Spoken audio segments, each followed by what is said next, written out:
Well, hello, this is Sonia J. Wells coming to you on EmpowerMe Monday to share with you tips, tools, and strategies that will not only transform your life, but empower you to live a drama-free life.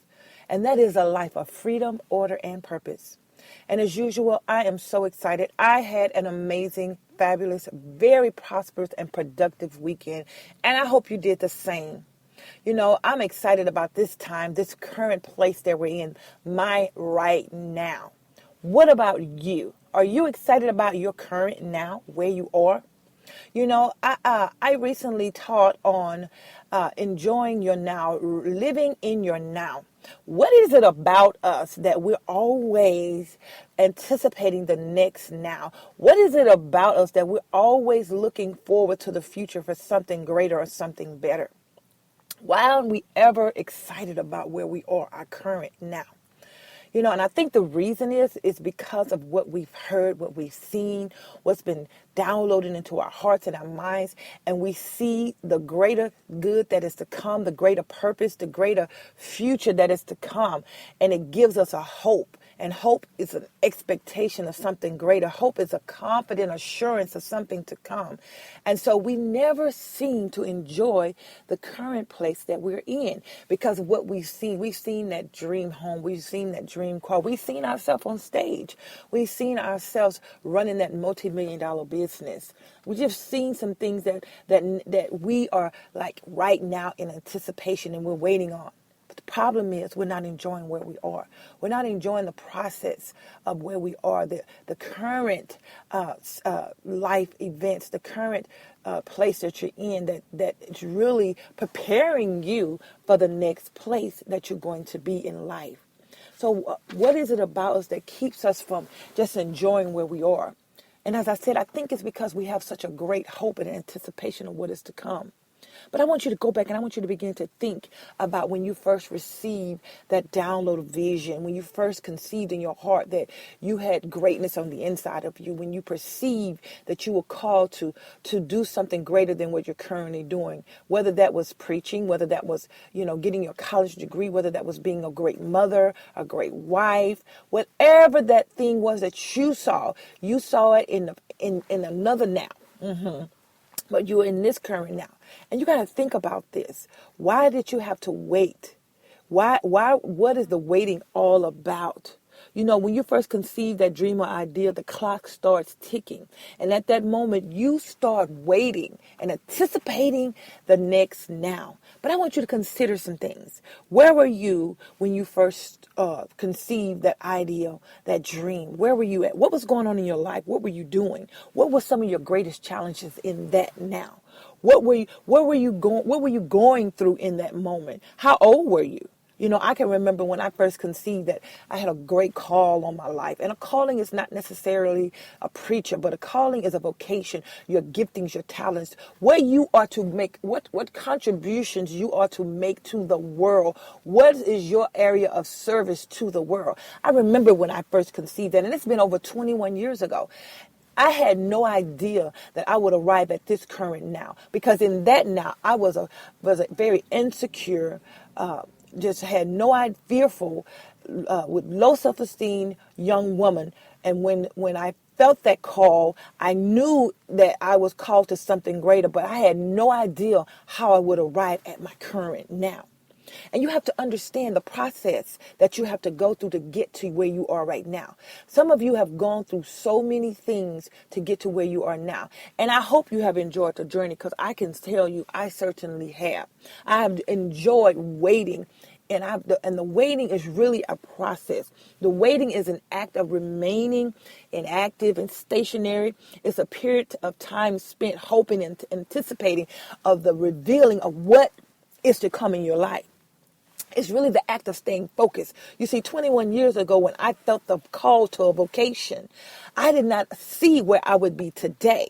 But through and through, I have arrived at this now. But in that now, oh, girlfriends, I could not see myself the way I am right now. You know, I kept moving in the direction of what I saw, because waiting is really the act of staying focused on something. You see, I could have just fainted and I could have quit and I could have just said that was nothing, but I perceived in my heart and it caused me to hope. And hope is a necessary part of waiting.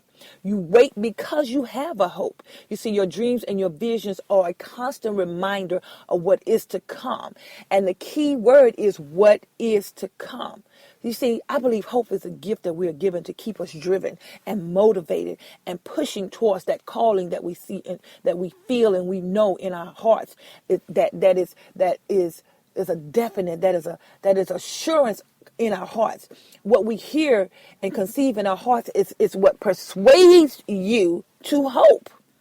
It persuades you to hope, but not only does it persuade you to hope, it persuades you to take action. It persuades you to have an expectation, and the expectation is what causes you to wait. And that waiting is because of that hoping. And that hoping is your definite expectation. It's a fact of the matter that what you are hoping for is going to happen. And so why are you in the waiting process? What are you waiting? Why are you waiting? What's happening? You know, you got to understand that time is something that God uses to mature and perfect you. You can be, one of my favorite scriptures is you can be confident of this one thing, that he that has begun a good work in you shall perform it until the day of Jesus Christ. And there's another scripture in Psalms 138 that says, the Lord will perfect everything that concerneth you. He will not forsake the work of his hands. You are the workmanship of his hands. So he's perfecting you. Time is just a processing place for you. It's a place that God uses because he does not need time. I heard this one day. He said, time is the distance and the space between this now and, of course, the next now. Like miles on a road, it tells you how far you come and what is your next destination. You know how you have your GPA. It tells you the earliest estimated time of arrival. Oftentimes, we don't know when we're going to get to that next place. We just know we're going somewhere. Well, we got GPA systems now, and they tell us when we're going to get to the next place. But oftentimes in life, we don't know when we're going to get to the next place. We're just moving and acting and taking steps towards our goal. You see, time, like I said, is a commodity of man. It's just a means of measuring. We need time in our day, but God does not need time. Time shows us how far we've come in our lives. That's what it does for us. So while you're in the process of waiting, what is happening? What is going on while you're waiting? I want to tell you that I believe there are 4 things that are happening in your life. One of the things that I believe is happening is you're being perfected. And that word perfected is not about you perfect in every way, but it means you're mature. You're matured now. You've grown into a woman of wisdom. You've grown into a woman of stature. You've grown into a woman that has a strength and a quietness about her that is just completely knowing who you are. You operate differently, you think differently, you speak differently in this current now. That's what the wait was over, because the waiting is the process of maturation for you.